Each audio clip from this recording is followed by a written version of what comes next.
साथियों नमस्कार, प्रणाम आप सभी को। आप सभी का हार्दिक स्वागत, अभिनंदन एक बार फिर से आपके अपने यूट्यूब चैनल पर। आप सभी जानते हैं एलटी भर्ती का मामला अभी कोर्ट में विचाराधीन है। पिछले लंबे समय से इसमें 6 से 7 हेयरिंग हो चुकी है और जो पिछली हेयरिंग थी वो इसमें 18 तारीख को हुई थी, 18 दिसंबर को। साथियों अभी तक का जो भी घटनाक्रम घटित हुआ है, मुझे लगता है आप सभी लोग इससे अवगत होंगे। कुछ भी नया है नहीं इसमें अभी तक, लेकिन 18 तारीख को साथियों जो सुनवाई इसमें हुई थी, कुछ हद तक हम कह सकते हैं कि एलटी अभ्यर्थियों के लिए सकारात्मक चीज़ें थी जो कुछ उसमें निकल करके आई है। और उसका ऑर्डर साथियों परसों आ चुका है और अभी तक तो सर्कुलर भी हो चुका है, सब लोगों ने उसको देख भी लिया है। क्या कुछ चीज़ें उसमें है, क्या कुछ पॉइंट उसमें लिखे गए हैं, ये आप सभी जानते हैं। कुछ लोगों ने कहा था मैसेज के माध्यम से कि ऑर्डर में सर क्या लिखा हुआ है, तो जो मुख्य बातें ऑर्डर में है वो यही है कि आयोग जो है सिलेक्शन लिस्ट को गवर्नमेंट को भेजे और गवर्नमेंट जो है गेस्ट टीचरों की जो याचिका करता है उनका रिजल्ट कोर्ट के सामने प्रस्तुत करें 30 तारीख को, और एक काउंटर एफिडेविट के वहाँ पर जमा करें जिसमें लिखा हुआ होगा कि इनके लिए गेस्ट टीचरों के लिए सीधी भर्ती में वेटेज का प्रावधान है या नहीं है, ये गवर्नमेंट को वहाँ पर बताना है। साथियों आज क्योंकि 26 तारीख है, 26, 27 और 28 ये 3 दिन है साथियों जो कार्य दिवस हैं, क्योंकि 29 तारीख को छुट्टी है, आप सभी जानते हैं, अवकाश होगा उस दिन, और कल भी छुट्टी थी 25 तारीख को। इसलिए अभी तक यदि हम देखें 18 तारीख के बाद तो कुछ प्रक्रिया इस पर आगे नहीं बढ़ पाई है, कुछ भी प्रक्रिया अभी तक आगे नहीं बढ़ी है, क्योंकि ऑर्डर ही परसों आया है और उसके बाद कल छुट्टी थी, और आज कल और परसों ये 3 दिन है जहाँ पर अपनी प्रक्रिया आगे बढ़ा सकता है आयोग भी और सरकार भी। और मुझे लगता है इन 3 दिनों के भीतर यदि ये प्रक्रिया संपन्न हो जाती है, तय समय के भीतर जो ऑर्डर दिया गया है यदि उनका पालन किया जाता है, तो मुझे लगता है 30 तारीख को इस मामले पर अंतिम सुनवाई कहीं ना कहीं हो सकती है। कुछ कह नहीं सकते कि होगी होगी, लेकिन यदि ये प्रक्रिया पूरी हो जाती है, जो ऑर्डर में कहा गया है उन निर्देशों का पालन यदि आयोग और सरकार समय के भीतर कर देते हैं, तो कहीं ना कहीं कह सकते हैं कि 30 तारीख को जो कि एलटी भर्ती मामला का उस दिन पहला केस है उस पर अंतिम निर्णय लिया जा सकता है।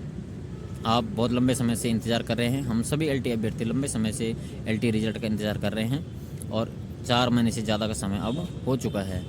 जहां पर हम लोग चाहते हैं कि अब एलटी भर्ती का जो मामला है वो उस पर अंतिम निर्णय लिया जाए और जल्द से जल्द एलटी का जो परिणाम है वो हम लोगों को देखने को मिले। इसके लिए साथियों ज़मीनी स्तर पर और अन्य तरह से भी हमारे कई साथी संघर्ष कर रहे हैं, मेहनत कर रहे हैं। लगातार पिछले कई महीनों से वो लोग संघर्षरत हैं, लगातार मेहनत कर रहे हैं,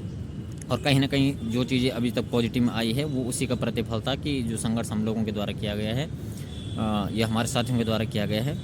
तभी कुछ चीज़ें पॉजिटिव अभी तक एलटी अभ्यर्थियों के हित में निकल करके आई है। अब देखने वाली बात रहेगी साथियों, क्योंकि सरकार के पास ही है अब सब कुछ इस मामले का। सरकार चाहेगी एलटी अभ्यर्थियों के हित में फैसला ले, 46,000 एलटी अभ्यर्थी हैं उनके हित में सरकार फैसला ले, ऐसा हम भी चाहते हैं, और कहीं ना कहीं सरकार को भी इस पर नज़र रखनी चाहिए, एलटी अभ्यर्थियों का हित हो। तो इसके लिए साथियों, क्योंकि आज भी हम लोगों ने कहा है, देहरादून में जो साथी रह रहे हैं, देहरादून के आसपास और अन्य जगह से भी जो भी लोग आ सकते हैं, आज भी हम लोगों ने एकत्रित होने का विचार बनाया है कि हम लोग सामूहिक रूप से इकट्ठे होंगे और उसके बाद जो भी काम ज़मीनी स्तर पर किए जा सकते हैं वो हम लोग करेंगे आज, कल और परसों में, क्योंकि दबाव बनाना इस समय बहुत अनिवार्य है, आयोग के ऊपर हो या सरकार के ऊपर हो, तभी कहीं ना कहीं सकारात्मक चीज़ें हमारे लिए निकल करके आ सकती है 30 तारीख को। अन्यथा जिस प्रकार की कार्यशैली शासन प्रशासन में सरकारी कार्यों को लेकर के होती है वो कहीं ना कहीं निरस्ता का विषय बन जाता है। इसलिए हम चाहते हैं कि अब इस मामले पर कोई लापरवाही ना हो और जल्द से जल्द इस पर जो भी प्रक्रिया आगे बढ़नी है वो जल्द से जल्द आगे बढ़े और एलटी का परिणाम हम लोगों के बीच में हो। आप सभी लोग उन संघर्षरत साथियों का हौसला अफजाई कीजिए, उनको प्रोत्साहित कीजिए, ताकि वो लोग भी जो है मोटिवेट हो पाए काम करने के लिए, क्योंकि 3 दिन का ही समय शेष है और 30 तारीख को यदि इस पर अंतिम निर्णय नहीं हो पाता है तो साथियों इसमें अगले हेयरिंग की डेट मिलेगी, और हम ऐसा चाहते नहीं हैं, आप सभी भी नहीं चाहते हैं कि इसमें अब तारीख पर तारीख मिलती जाए। सभी चाहते हैं कि 30 तारीख को अंतिम निर्णय इस पर लिया जाए और एलटी का परिणाम कहीं ना कहीं जारी किया जाए। तो इसके लिए साथियों मेहनत करनी पड़ेगी, संघर्ष करना पड़ेगा, जो कि हमारे साथी कर भी रहे हैं लगातार। आप लोग उनका सपोर्ट कीजिए, जिस प्रकार से भी हो सकता है आप उनका समर्थन कीजिए और ख़ुद भी आगे आएँ अपनी लड़ाई लड़ने के लिए। मैंने पिछली वीडियो में भी कहा था, बोलता रहता हूँ आप लोगों से, आप लोग खुद भी आगे आएँ और अपनी लड़ाई लड़ने के लिए, अपने अधिकारों की रक्षा करने के लिए आप लोगों को आगे आना ही चाहिए। तो अब साथियों इस मामले में जो कुछ भी अपडेट आएगी एलटी भर्ती के मामले में निकल करके, क्योंकि हम लोग भी ज़मीनी स्तर पर काम कर रहे हैं, जो भी अपडेट इसमें निकल करके आएगी मैं आप लोगों के बीच में उसको साझा ज़रूर करूँगा। जब भी कुछ इसमें लगता है कि नया होने वाला है तो निश्चित रूप से कहीं ना कहीं आप लोगों के बीच में लेकर के मैं आऊँगा। तब तक के लिए अपना प्यार और सपोर्ट इसी तरह से बनाए रखिए। चैनल को लाइक कीजिए, सब्सक्राइब कीजिए और अपने विचार आप कमेंट के माध्यम से या सुझाव कह सकते हैं, आप कमेंट के माध्यम से हमको बता सकते हैं।